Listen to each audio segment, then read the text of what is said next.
J'ai fait un court passage à l'IRAV, c'était dans les années 2000-2001. Aujourd'hui je suis graffeur, donc bon, enfin graffeur. Je suis artiste peintre. Je fais des trucs aussi numériques, un peu digitaux. L'illustration numérique, tu vois, l'impression, c'est varié, tu vois. La base, ça reste le dessin et puis on s'adapte, tu vois. Donc, tu vois, là, je fais des boîtes jack aujourd'hui. Il y a une semaine, j'étais sur un salon. Peut-être dans le mois prochain, je pars peut-être en Afrique. Enfin, ça bouge pas mal. Grâce à la peinture, ça me permet de voyager, de rencontrer des gens, tu vois. Donc c'est cool.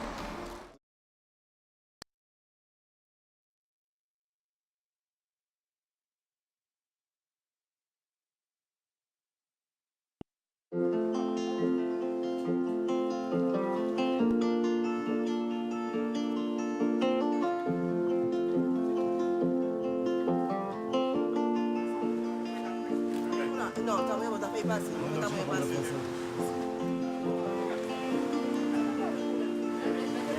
Là, nous sommes à Californie, au La Montagne. Donc là, on va faire une sortie en gommier. Donc là encore, c'est le début de la saison. Je pratique le gommier, l'ancêtre de l'aïeul.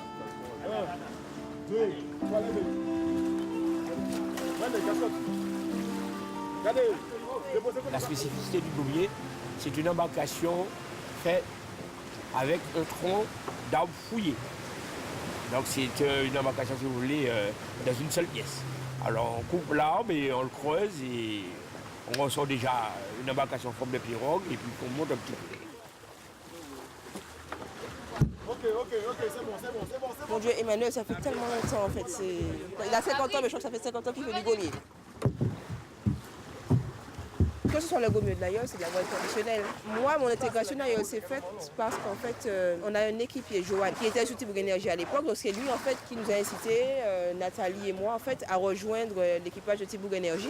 Et puis maintenant, vous savez, hein, les yoleurs viennent sous les gommiers, les régatiers de gommiers vont sous les yoles. Donc maintenant, en fait, on fait de la voie traditionnelle. Et c'est la mise à l'eau de l'embarcation pour cette première sortie de la saison.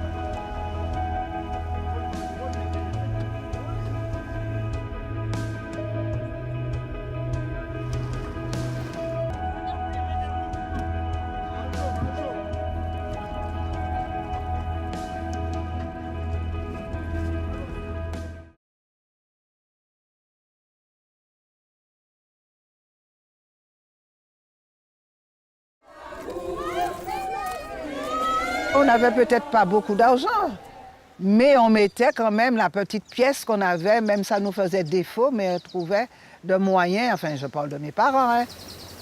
C'est une petite photo de la Vierge qu'on vendait justement, on vendait tout ça, c'était pour faire de l'argent aussi, et tout le monde l'achetait pour prier la Vierge. À cette époque, je ne pensais pas à l'excès, puisque j'étais dans une contagion, il y avait une contagion collective, la fête était populaire. La Vierge sortit en la même montée. Après, pour nous garder à mon Dieu, et choses banou, alors, on des gâtes à bailler. Ça a dit tirer chaîne, non, couille, baïta. Il y avait beaucoup de petits billets, parce qu'ils n'avaient pas les moyens de mettre une grosse coupure de 500 francs ou autre. Et ils mettaient également des pièces, beaucoup de pièces, parce qu'il y avait à l'époque la monnaie métallique, les fameuses petites pièces avec le trou au milieu, là. On sort de la guerre, on vient de voter la départementalisation dite assimilation, et en fait, les gens trouvaient de l'argent, parce qu'il faut dire aussi que l'économie fonctionnait. Les habitations étaient qu'à marcher, les homouis, les distilleries, les sucreries, tout était qu'à marcher. Et donc, les gens avaient de l'argent. Et les gens mettaient de l'argent sans compter dans cette banque. Et ceux qui n'avaient pas d'argent ou qui trouvaient que ça n'était pas suffisant, ils y déposaient leurs valeurs or, leurs bijoux. En Martinique, il y avait un rôle actif qui n'était pas forcément tenu par des enfants de chœur, mais par des gamins, par des jeunes. Moi, à l'époque, j'étais au collège. Et c'est parce que j'étais au collège que j'ai été amené à participer activement. Il est arrivé que la barque déborde.